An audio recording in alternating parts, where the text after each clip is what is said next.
I've been invited here to talk about childhood obesity, and I kind of would like to, just at the very outset, reframe it as raising a healthier generation rather than focusing on the, medical statistics side of things. So we're raising a healthier generation, moving from a crisis to really community-based solutions. And most of the people in the audience, I know everybody, most, like 98% of you, and it's because I know you through the work that you've been doing for health and wellness in our community. And those of you who I don't know, I'll invite you also to share what you do for health and wellness in our community. So, just for tonight, I just wanted to give you kind of an overview of where I'm going with my presentation. I'm going to talk a little bit about my role. I'm Tarney at NCO and in our community. As far as the lens goes, I'd love if you kind of tonight, I invite you to put on the lens of what will my role be in promoting wellness. So as you hear various, health statistics and things that are happening in the community and things that are issues and solutions, to think about always kind of coming back to what is my role in this as an individual in my home or at my workplace or in my school or in my community. We're going to do like a really brief, simple community mapping, which I have just kind of a blank slate up here, and I'm going to ask for your input.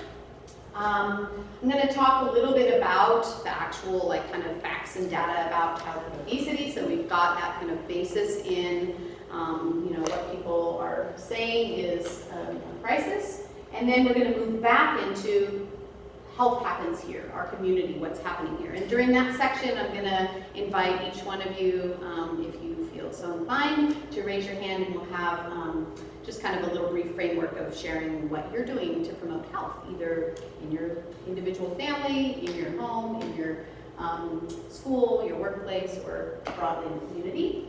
And I'm hoping that then we'll kind of touch base back with our map that we started in part 1, and in part 2 we'll touch base with the map and just really see how health really does happen here, all over our town, in all areas.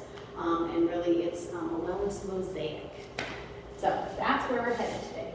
So again, my name is Tarney Sheldon, and I work with North Coast Opportunities. I am a classroom teacher by training, so I have an elementary school teaching credential, and I taught 5th grade for about 5 years.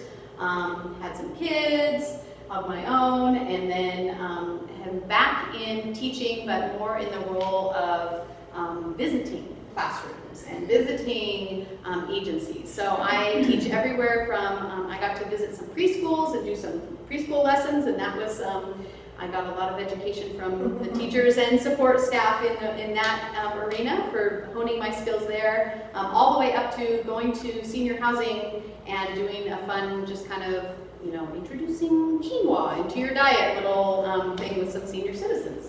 So, and anything in between. So, North Coast Opportunities is the place that has allowed me to do this because they are a community action agency, and as that, they're really dedicated to fighting poverty and receive a lot, after they apply of course, receive a lot of grant funds to do various programs that really help people lift themselves up, and one of those is through food, and so that's where my role came in. So North Coast Opportunities has a ton of different programs. I'm just going to kind of flip through to those of you who aren't familiar. We've got Head Start, we've got Rural Communities Childcare, which is home childcare.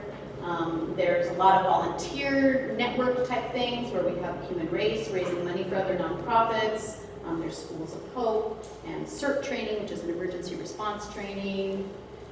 There's a foster grandparents program, which is taking volunteer seniors and putting them in classrooms and really helping kids that way, as well as the Redwood Caregiver Resource Center, helping that stage of life. There's Nutrition Basics, which is the program that I work with. It's all the kind of food and nutrition education and youth empowerment, farm to school stuff, connecting with our cafeterias, really getting good, healthy foods into those.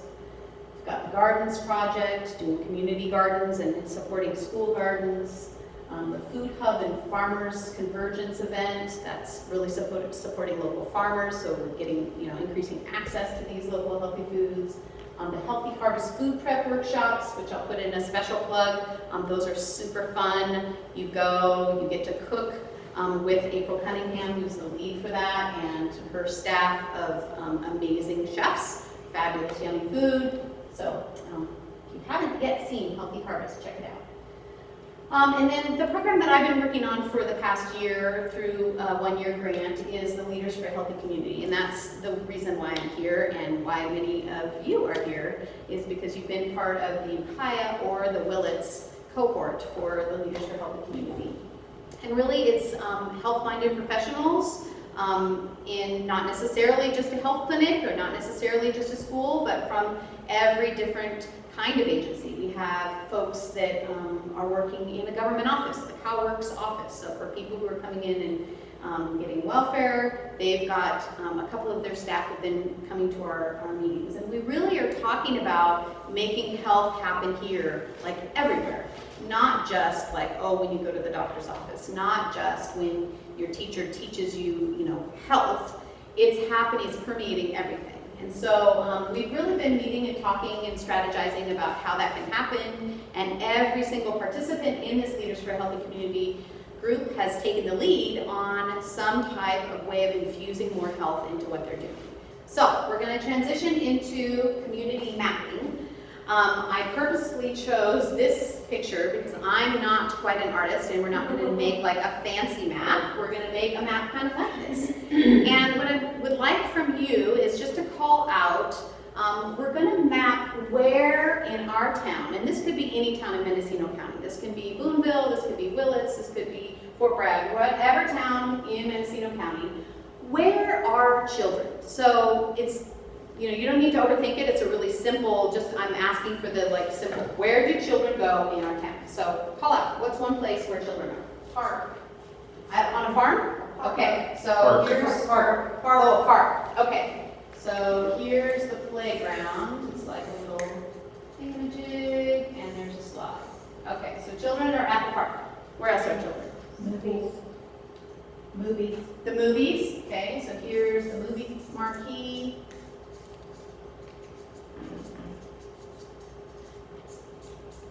And building. There's a fancy. Okay. All age children are saying? Yeah, so anywhere from preschool all up to teenagers. That's school. Yeah, at school. Okay, they're at school. We'll do a little traditional school bell, little dealy, so that we know that that's the school. Skateboard park. Okay, so then there's another, oh goodness, now you're making me draw a little skateboard. Okay, that's the skateboard park. Okay? Where else are kids? They're at my house. They're at your house. So in our homes, we've got a cute little house here in a neighborhood or down a long dirt road. Where's the lake?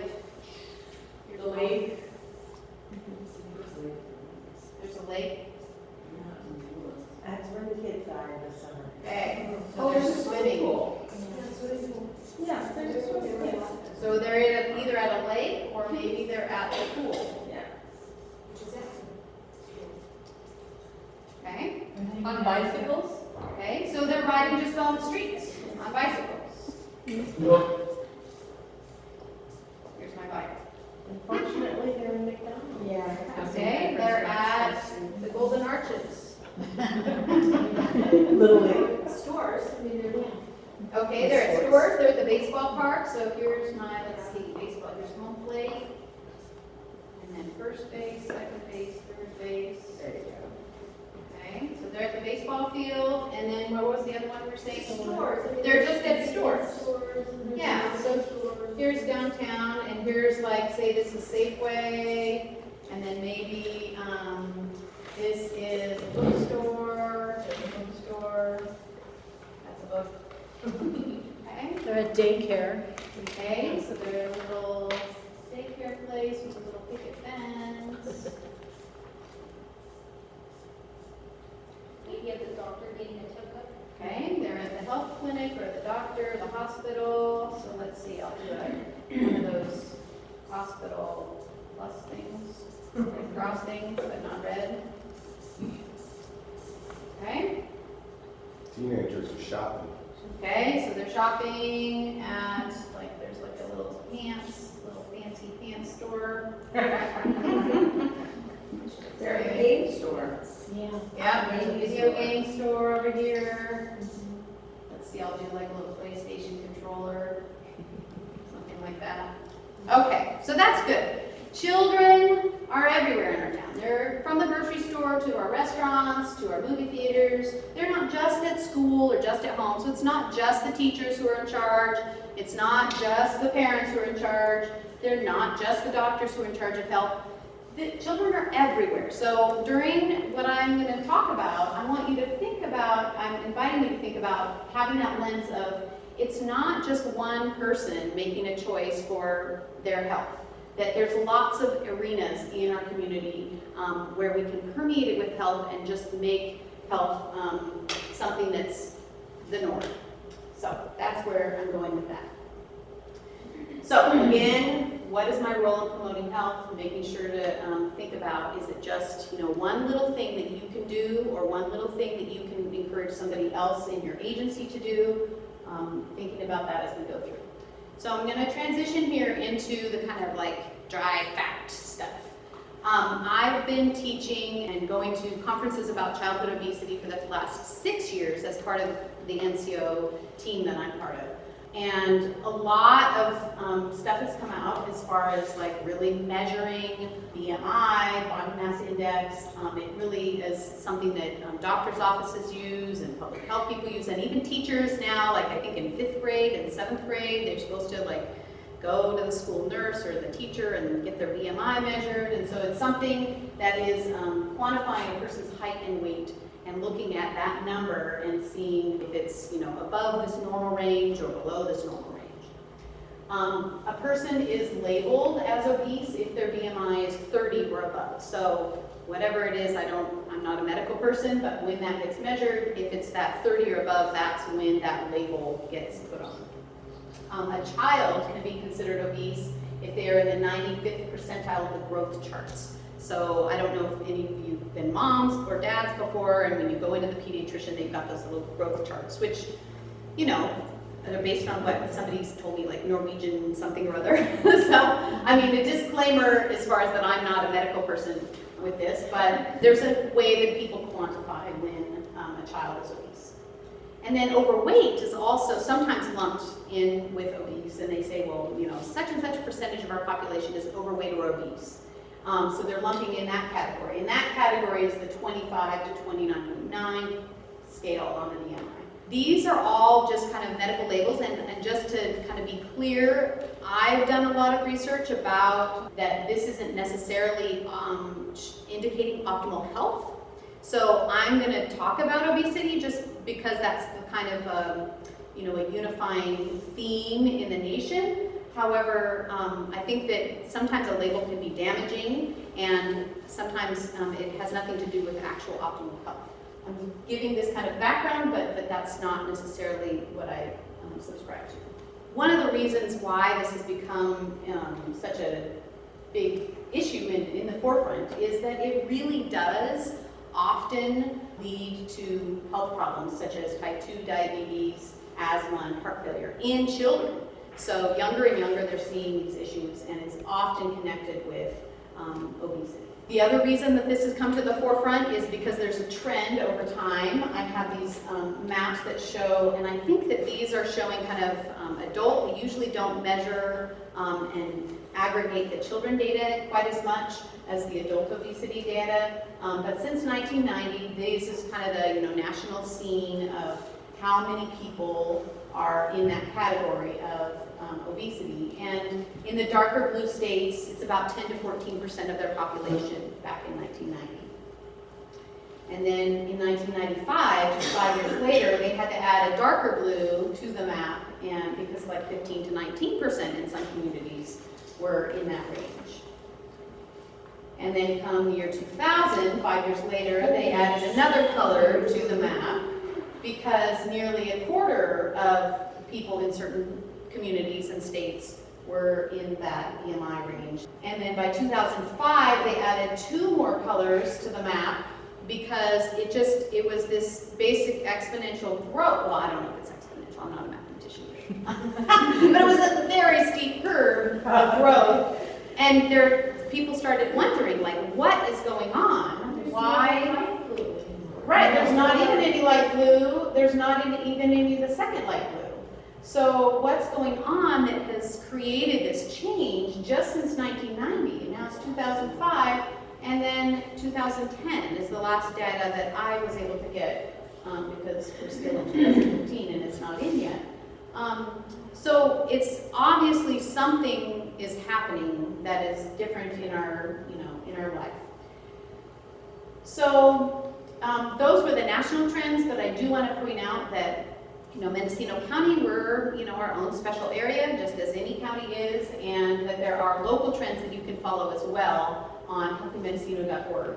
And that's a shameless plug because they're an NCO program also. But it's a really neat program just as a layperson to go and check out the different indicators. You'll see those little dials on the side. If they're in the green, it means compared to other counties, we're doing good. We're doing really well compared to other counties in California.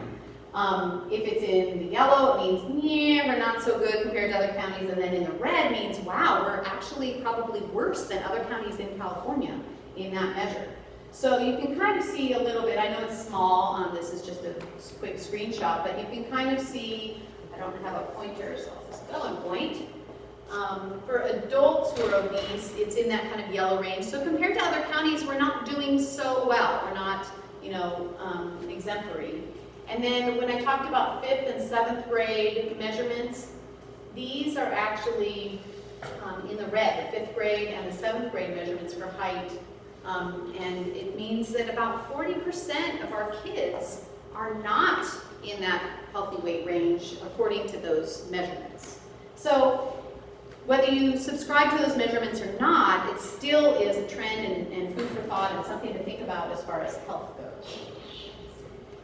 So I found this chart because I'm always one of those ones who wants to, find out, well, so we know there's this problem and we know that it's getting worse and we know that we all need to be healthy, but what are the factors that is leading to this? And there's, what is it? And so somebody's come up with obesity as far as there's all these different factors that can contribute to that problem. And I'm actually going to posit that we cross up obesity and just say it's poor health in general. These are things that can lead to poor health. So I'm going to highlight a few of them as we go through and just kind of give you my nutrition education little spiel on what I think is kind of the issue specifically with some of these factors and what I think some of the solutions are from the research that I've done in the past 6 years and the classes that I've had and the input I've gotten from families. So first of all, we'll focus on screen time. That's one of the factors kind of in that physical activity realm.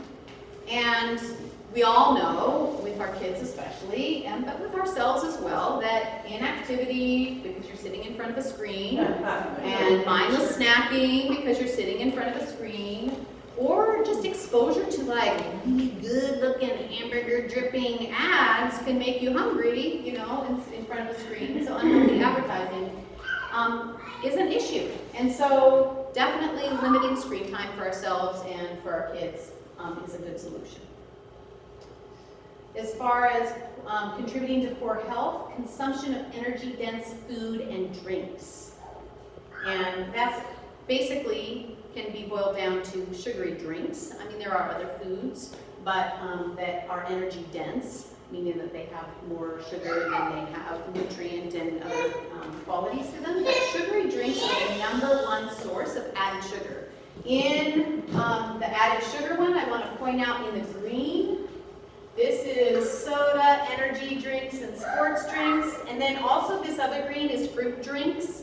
Not necessarily fruit juice, but that's sugary too, but fruit drinks, those ones that are kind of fake fruit juices. So all those together is a ton of added sugar that we have. Whereas if you have some candy and you have a cookie every once in a while, whereas the cookies would be in this category, grain-based desserts, it's not going to impact your total amount of added sugar as much as sugary drinks. So that's why we kind of target sugary drinks as something that's really easy to say, you know what, I think I'm going to either cut back or stop drinking them altogether.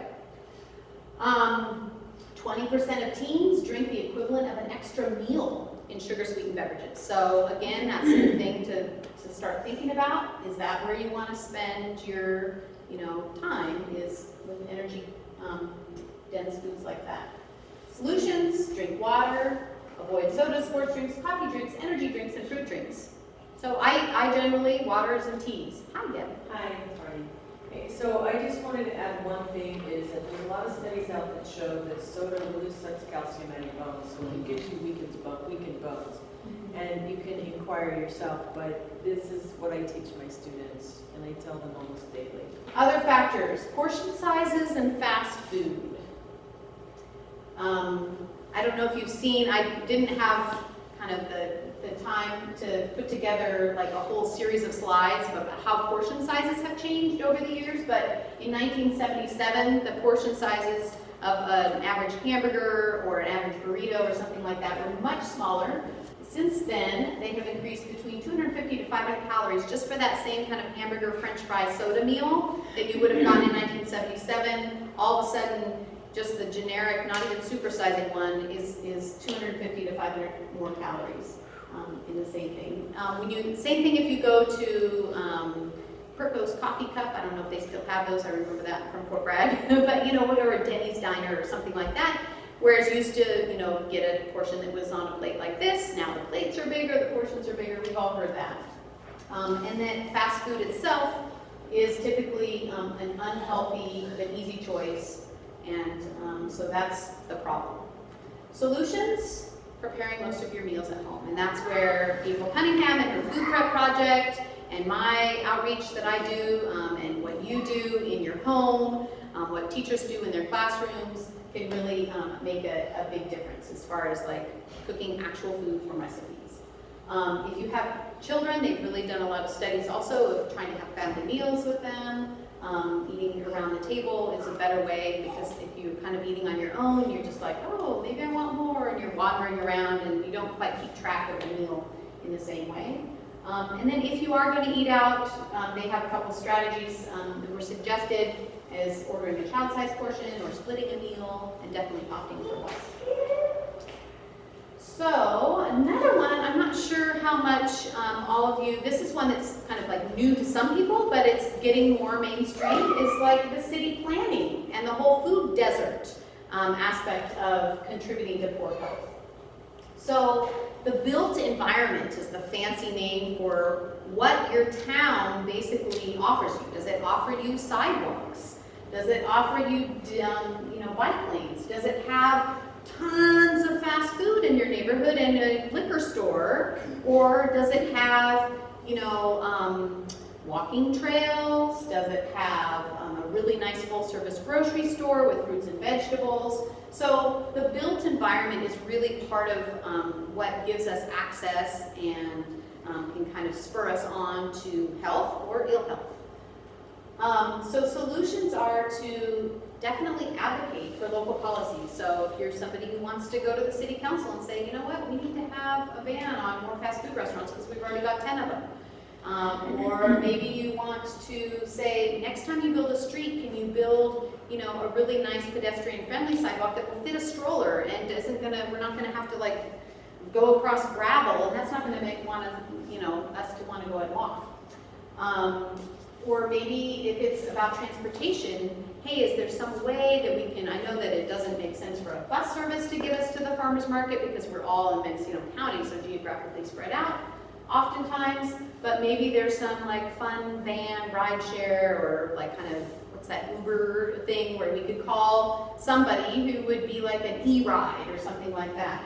So trying to think of creative ways to like get more access from somebody who lives way out in the boonies to be able to make it into a good market instead of the corner liquor store that's in their town. Another factor contributing to poor health is sedentarism, being sedentary. And all of this that I'm saying is something that I struggle with every day too. I don't move my body as much as I should. They recommend that adults get at least 30 minutes of moderate to vigorous physical activity. So that's like walking till you're really breathing and you can kind of feel yourself breathing, or doing a few, downward dog yoga things or whatever it is that you want to do, even if it's just starting out and running on a mini tramp for like 2 minutes and getting yourself moving. All of that adding up to 30 minutes is what you should shoot for eventually. If you're just starting out, start slow. For kids, they need 60 minutes at least. So if you think about, like, my son is in middle school now, and they really don't have recess anymore. They have PE, and then like after school, if he doesn't do anything, PE I think is only like 45 minutes or something. So that's good that they have PE, but he needs to not just be sitting around the whole rest of the time. So thinking about helping your kids get all those minutes. So solution, move your body more, take small steps if you're not an exerciser. I'm definitely not somebody who wants to go work at the gym. But taking small steps so that you're at least adding more movement into your work day or school day. This infographic came from, I think, Australia or something, so they spell fiber with an R. But fiber intake. This is one that we don't often talk about, I feel like, but that is a big lacking in most Americans, according to the statistics, most Americans' diet. We eat about half of what's recommended as far as the fiber. Women, it's more on the kind of 25 to 30 grams, I think, and then men, it's up in the higher range of fiber that they should have, so around the 38 grams. And then the other problem is that most of the convenience foods that we get are low in fiber, so we're not getting any help that way. Fiber can be found, this picture here is like a bunch of great high fiber foods. I was so excited that avocados are like one of the big high fiber foods. I don't think of it, like I think of kale or something that's like really robust and you gotta chew it a lot as fibers, but avocado is, and I was happy to hear that. And things like blueberries, because they have all that, you're eating all that blueberry skin, or peas, all that skin around the peas, so those are things that are high in fiber. And just eating really consciously, trying to get more fiber into our diet. They've really, I worked with the Cancer Resource Center in Mendocino County briefly on a project they were doing, kind of doing some awareness stuff, and they had the latest science, and most of the times it says this may cause this, or the scientists will say it can do this, but really with fiber, it's directly related to lowering the incidence of all these things. Like they've shown a direct relationship, which in nutrition and in food, you don't always get. It's like maybe, or can, or probably, but this is really one of those things that it directly reduces the incidence of all those things. And lastly, in this poor health category is misinformation overload. And so there's an abundance of unhealthy marketing saying, oh, get Froyo, it's healthy for you. Or Go-Gurts, they're a healthy part of your day. There's an abundance of research that's funded directly by the food and beverage industry and comes out in scientific journals, but it was funded by them, and most of the time I'm following this kind of watchdog group, and most, except for one instance that she's listed in this watchdog group, where it went against the industry, the findings, most of the time they always are like, oh yeah, if you eat more eggs, it's great because the egg industry sponsored it, or if you drink more dairy, it's great because the dairy, and I mean, it doesn't mean that their science is totally wrong, but it's just something to think about as far as where the information comes from. There's a lot of lobbying, there's very confusing and conflicting healthy diet things. So you might hear, oh, you should switch with coconut oil, or you should gargle and drink, apple cider vinegar, or you should do the, lemonade cleanse. I don't know if you've heard that. That's going to be good for you. And so lots of people who want to really be healthy and want to promote health are promoting these things. And so it's really hard to sort through what is true and what's not. And I don't have the definitive answer other than to maybe think twice and avoid the latest and greatest, this is really going to make us all healthy kind of information, and stick with eating real food, not too much of it, and mostly plants. And that's the Michael Pollan's message. And really, if you do that and you kind of, I think that the chatter from all the other misinformation, you can just kind of sort through that and stick to that. Definitely moving your body daily is another part of a solution here as well. So, transitioning from kind of this is all the bad news and these are the stats and the data about it, I'd like to focus on that health all really happens here. These are photos with kids at a walkathon in Boonville at Anderson Valley Elementary. There's the new bike trail, a section of bike trail and walking trail that's going in Ukiah. In the center, that beautiful plate is, I found it as a creation of Chef Kyle from the Howard Hospital. Over on the left, the Healthy Bites, that was in Lucky. They're trying to make like a healthy checkout lane, the Lucky that's in Ukiah, instead of just having it lined with candy and soda, so your kids are like, ah, you know, or you are like, ah. You're going through, and there's like a little healthy checkout lane. I know that Harvest Market in Fort Bragg is doing that as well, and I know that Rayleigh's has done a little bit more with like kind of Lara bars and Cliff bars and stuff like that. So they're trying to, you know, kind of realize that those impulse buys, they still want to get you and get your money, but they're trying to sell some healthier things. Little markets like the one in Boonville, the Boone Market, skate parks. These are all things that are showing that health is happening here in our community. So this is the portion where I'd love for folks in our audience to pipe up. I'm going to invite you to just kind of say what your name is. If you have an agency or if you're an individual, that's either way. You can say that, where you are, what town you're in, if you're in Willits or Fort Bragg or Ukiah or beyond. If you have a project, specific project that you've been working on, I would love for you to share what that is. If you're just from an agency and you don't have like a project per se, but something that you do that has to do with health, share that. And if you have, just for the group and for posterity and hopefully in the future, if people are listening, if you have any sustainability plans or asks of our community to support you, even in this room, we might be able to have resources that we could each share and collaborate on. So I'll give you an example of what I mean by this. I'm Tarney Sheldon, and I work at NCO in Ukiah. And this year I worked on a project called Rainbow Foods Activity Cards. And it's a set of cards for 3rd through 8th graders. And the teachers can use them in their classroom to integrate nutrition and food education into the core subjects, rather than having it be a standalone health class or nutrition class or PE class. It can be integrated into math and reading and science and history. So I'm planning on continuing to do outreach. I have little card sets. I have them all on file.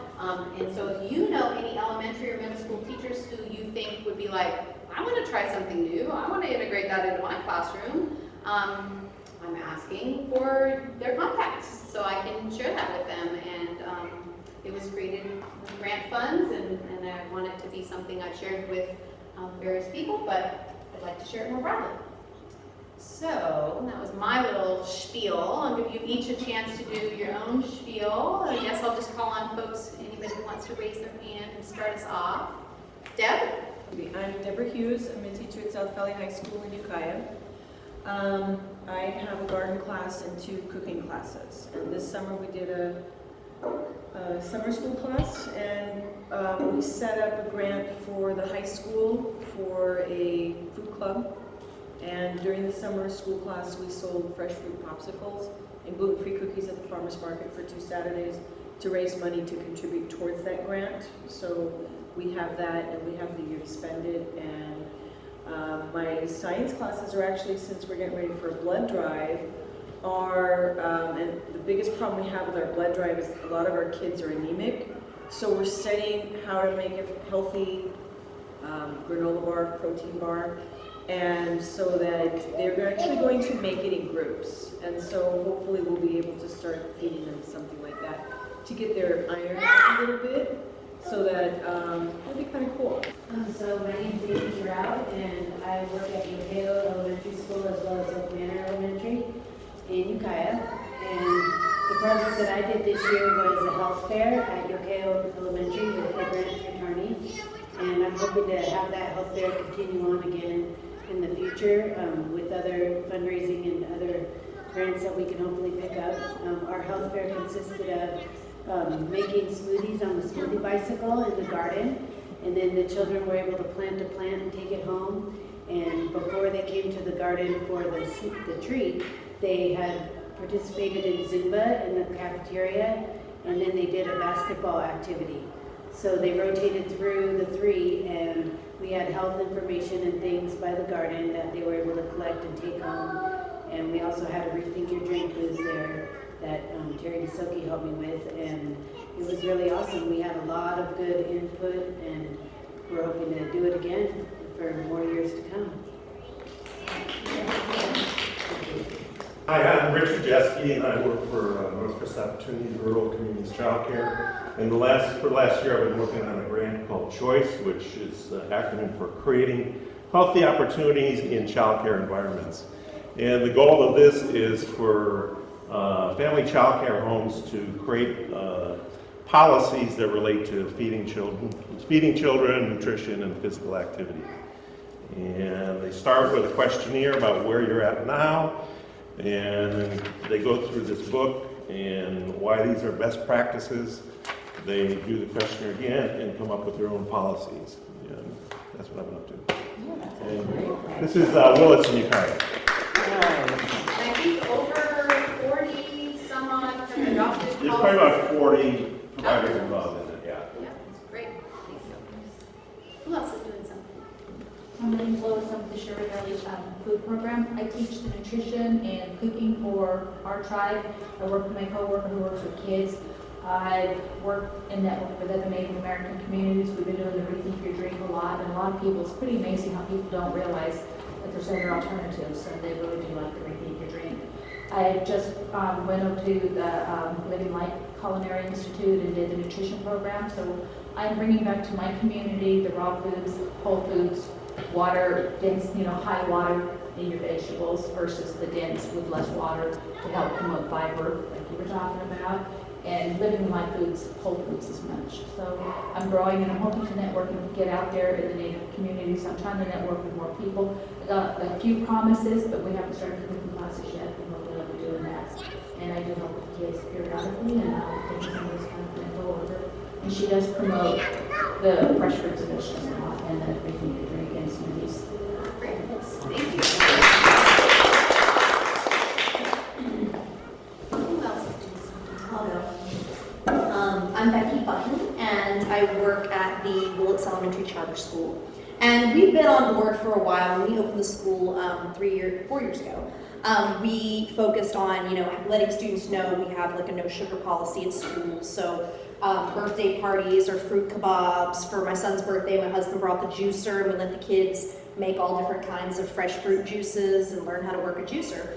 And we realized at our school we didn't have all the components we needed to really have a successful garden and nutrition program. We had odds and ends from here and there, but using the grant we got through NCO, we were able to buy just some amazing equipment, the griddles and all the food processing things we need to dehydrate things that come from the garden so we can have the dehydrated tortillas. The kids actually, it was our first day of school today, and when I left, the kids were making salsa with stuff they were actively harvesting from the garden and then processing it using the supplies that we just got. And so we're just one day into the school year, but the kids already just dove in and we're super excited about it. We teach Spanish as a core subject, so we're looking at ways to integrate traditional Spanish recipes into the classroom. So we got the tortilla presses and the molcajete, and we're looking at different ways to integrate cooking and nutrition throughout the whole curriculum. So I worked as a garden and nutrition educator for some years in the Bay Area, and one of the first things I realized is that they'll eat things, the students will, they will eat things that they've grown, that they've prepared, that if mom made it, they would turn up their nose and give you stink eye all day long and ask for macaroni. But when they do it at school in their classes, they're really excited about it, and they'll try things that they wouldn't normally try, and then they'll take that home to their parents and say, well, what about broccoli? Why don't we get some? Or why don't we grow some? So I'm really excited about where we're going with this project, and what I would love to do is just to be available to network with people, like Tarney Sheldon, who has rainbow fruit cards that I'm sure I'd love to have in my classroom. So that's my my ask, is that just anytime anybody wants to network, we're always looking to build up our community. Okay, thank you.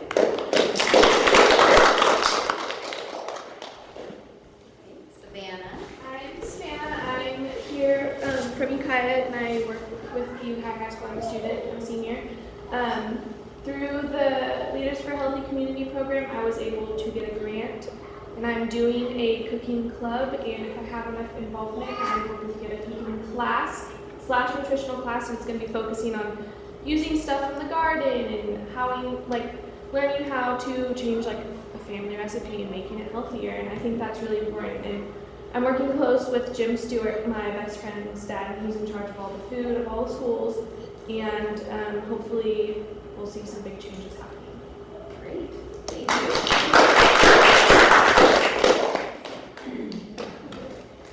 I'm Heather Chris, and I work at Mendocino County Public Health in the Prevention and Planning Unit, and I do the administrative work for the SNAP-Ed grant, the Supplemental Nutrition Assistance Program education, and so we're targeting education at low-income families. We work with a lot of the family resource centers, funding nutrition education at the family resource centers, and also a lot of youth engagement projects, so encouraging youth to be involved in knowing what's going on in their communities. They're working on safe routes to school, so a lot of physical activity promotion as well as the nutrition. We do a lot there. And you know, tobacco, trying to keep tobacco out of kids' hands is another aspect of nutrition. This coming year we'll be doing a lot towards building a healthy retail, especially in the food deserts around the county where there isn't a grocery store to carry some of those fruits and vegetables, because access is a huge problem when it comes to health. Let's see. We do a lot of Rethink Your Drink promotion, so we try to hit all of the major community events.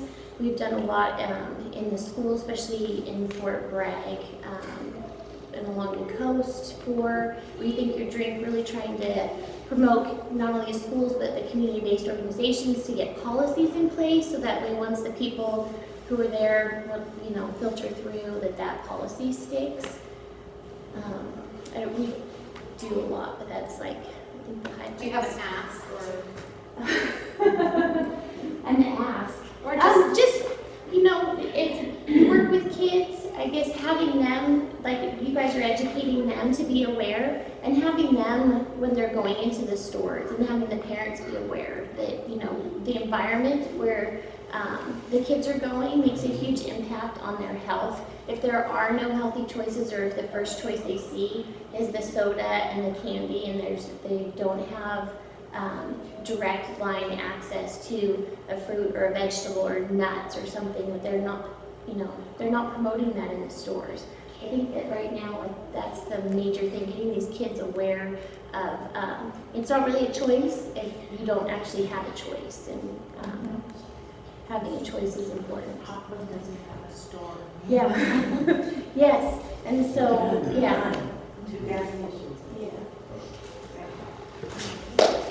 Thank you. Do you want to share? My name is Lydia Villegas, and I'm with the Art Family Resource Center out of South Ukiah.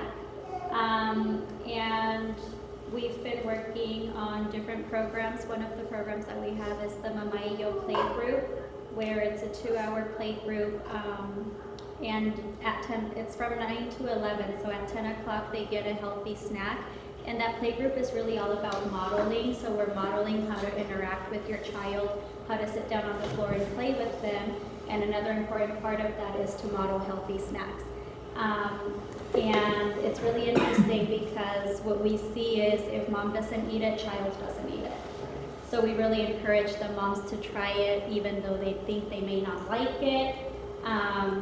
And most of the time they end up loving it and asking for a recipe or saying I hadn't had that before, but I can see that I liked it and my son made it because I ate it. So now they're probably buying more of the snacks they're having here.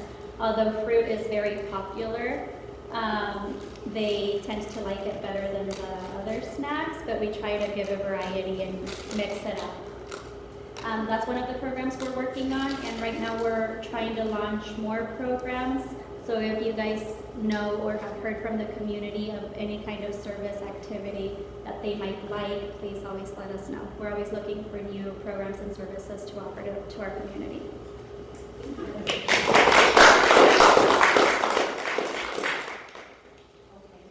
I'm Kevin Sherbo, I have a preschool at the Mendocino County Office of Ed. We started with the community garden, thank you, Miles. And I've always known that because these are the little guys, I'm starting, 3, 4-year-olds, we're just now shaping those impressions about food and shaping what their ideas of what tastes good and what's right.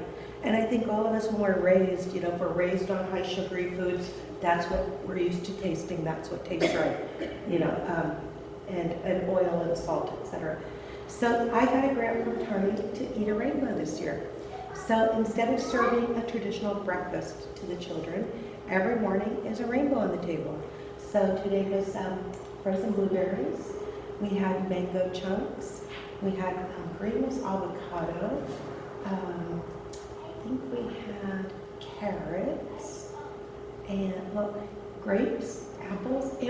Every single morning it's there for the kids, and we encourage the parents to come and taste it as well. And you don't have to taste it if you don't want, but you don't get to vote. So, and voting is fun. Voting is very fun. You get to put your Unifix cubes, and we graph it. Bananas is a surefire winner every time. So thank you, Tarney. It's making a difference.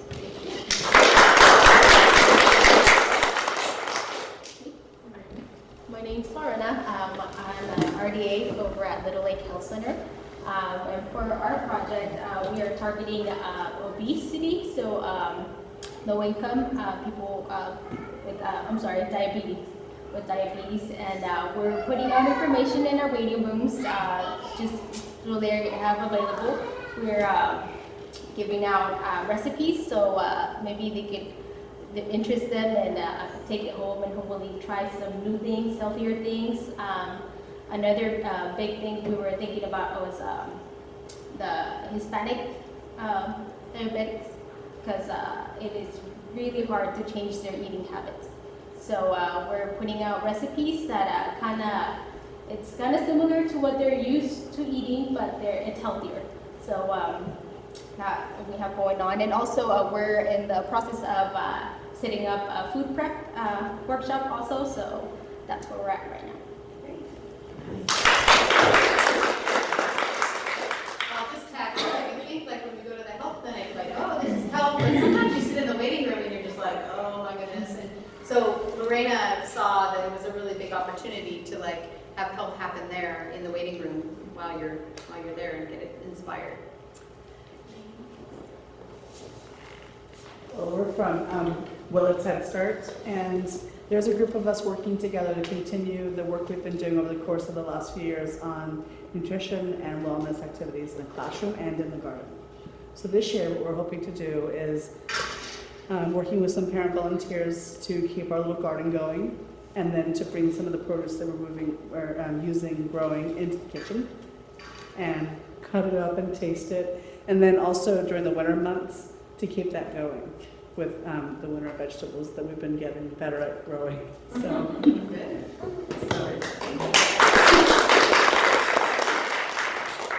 I'm Marissa Kendrick, and I'm the site supervisor for Willits Early Head Start, and we're located behind Brookside, and the back path leads to 2 beautiful gardens. And my project is to have a mural done on the back path that's going to promote healthy eating, and it's fun images for the kids, so they're going to like point it out to their parents, and it kind of all ties in with what Head Start's doing with the garden projects. Creating that healthy environment. Thank you.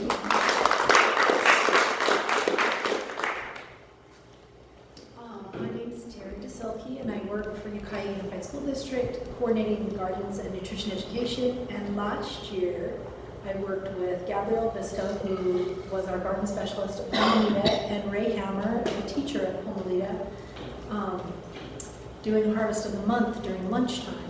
So we had a contest in the 6th grade classrooms first between 4 recipes, and the 6th graders got to choose, after tasting the 4 recipes, which one they liked with the produce. And then we prepared that recipe for all of the students at the school, 800 students. And then they tasted that at lunch, and they got to vote with a little sticker if they liked it, if they didn't like it. And one of the things that we had them taste because the food service director wants to get the ranch out of the lunch. It's not healthy. So we had them taste a new recipe that he had created. He wanted to call it Green Goddess. We told him that's not going to go over with the kids. We called it Spicy Southwestern Ranch. They loved it. And it was much healthier. So I don't know when Jim might make that this year, but it was really popular with the students. And this year, we're going to be doing Harvest of the Month, not only at Pomolita, but Eagle Peak, South Valley, and the high school, because Heather and Public Health have offered us funds to be able to do that. And I've been talking with Jim Stewart to see, do we want to do it in the cafeteria like that again? I would need a little bit more help because I'm only one person and we did it with 3 people last year. And now we're talking about 4 schools, not just 1 school. Or how do we want to have that look? So he's willing to try some different things, and I am glad that I came to this meeting because I wanted to talk to him. Savannah.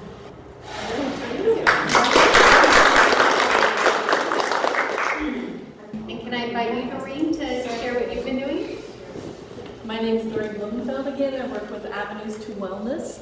One of the things we did in May, thanks to NCO and Tarney, is we had a family fair here in Willits that was directly after the community walk. So we had a fitness circuit for children to participate in, and with a variety of activities and incentives. We did a food survey for their parents, trying to find out what the parents' priorities were in choosing the food they did for their families and what support they needed.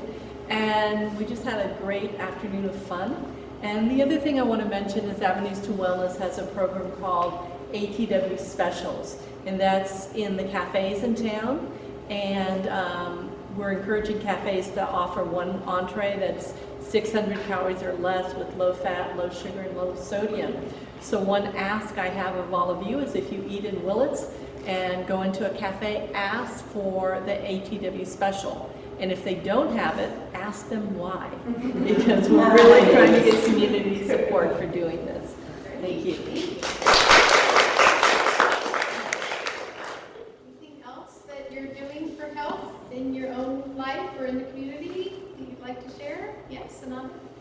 Along with Doreen and the ATW program, Howard Foundation has a project called Commonwealth Garden. It's a 5-acre garden that is growing food for the hospital. It currently is serving the old hospital and the new hospital, which is opening in October. We'll also have a cafe along with the patient service.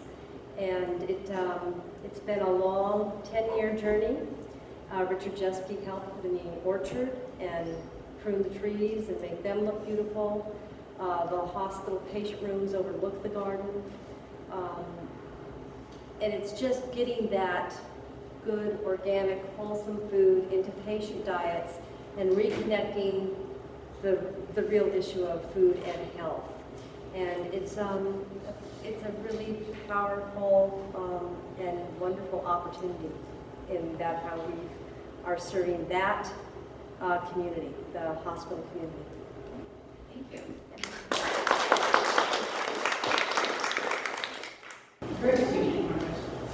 I'm Erling Weiss. I'm a registered nurse and also have a private office where I do personal growth with some patients. My big claim to fame is I have 2 beautiful tomato plants. This is it. I was kind of cooking locally and taking care of myself with organic foods. But I also am a diabetic educator, and I help people with different ailments or imbalances. And I bring in all aspects, both of AMA and alternative methods for healing. And diet often comes up with nutrition. So my background with nutritional education and diabetic education and tobacco cessation tends to dovetail with my practice. In addition to listening and just thinking how wonderful all the solutions are that we're all working on every day, is to show that it's happening everywhere. So we heard from people at the school. So definitely health is happening here. We heard that lots of people are doing things like growing tomatoes and cooking good meals at their homes. So health is happening in homes. We heard from public health that health is happening in grocery stores and convenience stores. So really trying to make that healthy environment. Even just on the wall of the school, we heard that there are murals. So as kids walk into school, they can see this beautiful mural that really is promoting health and reminding them. We heard in health clinics, as they go in, not only are they just going for like some medical appointment, they're getting some recipes, they're also maybe learning some new health tips and with their doctors that are more integrative, and even if it's not at a health clinic. Haven't heard much about some of these other areas as far as infrastructure. Where safe routes to school, so that was part of public health, so really kind of making bicycling. So there's areas of the community though that don't necessarily have health happening here. And so I'd like to just kind of put it out there. I think my last slide is, what else can our community do to positively affect children's health? Health happens everywhere. Kids are everywhere. So at the movie theater, are there kind of like, is it just candy and popcorn is the choice, or are there other choices? Yeah. I actually have a plan for that. Oh, wonderful. Tell us. So our movie theater promotes local advertising, and they're going to be taking pictures of our mural and putting them in the local advertising before the movies. Fabulous. So they're showing that health happens here and really promoting that. So that's a great tool. So health is happening there at a certain level. That's wonderful. So what about when you walk into the pool? Is there like a school booster snack shack there? And what kinds of things are they offering?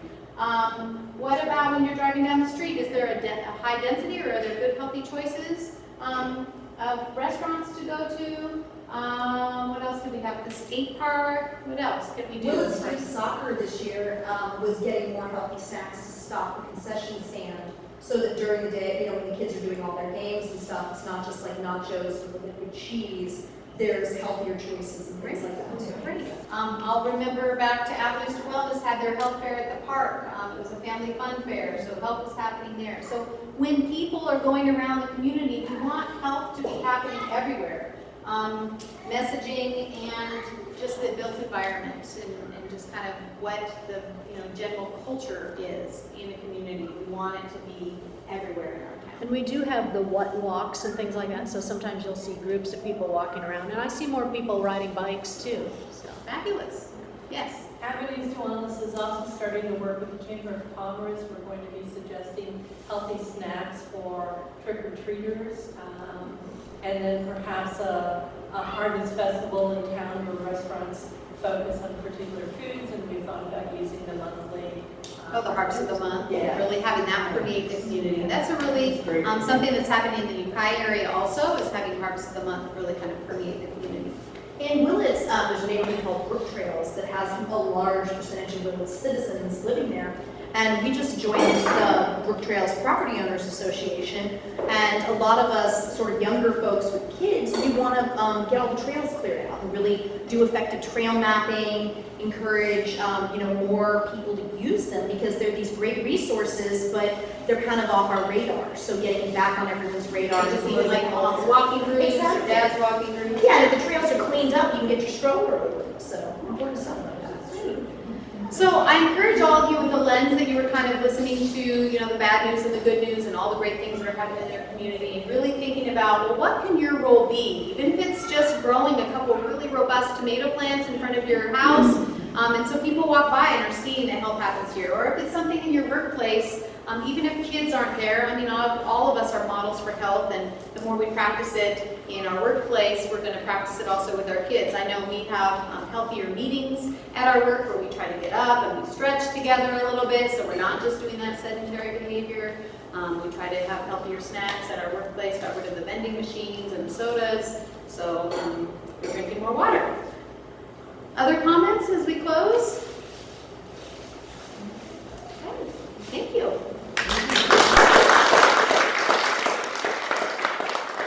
And I would like to just put up, I started going through all the things that I knew were happening, and I put them up here, but there are tons more as far as health happening here.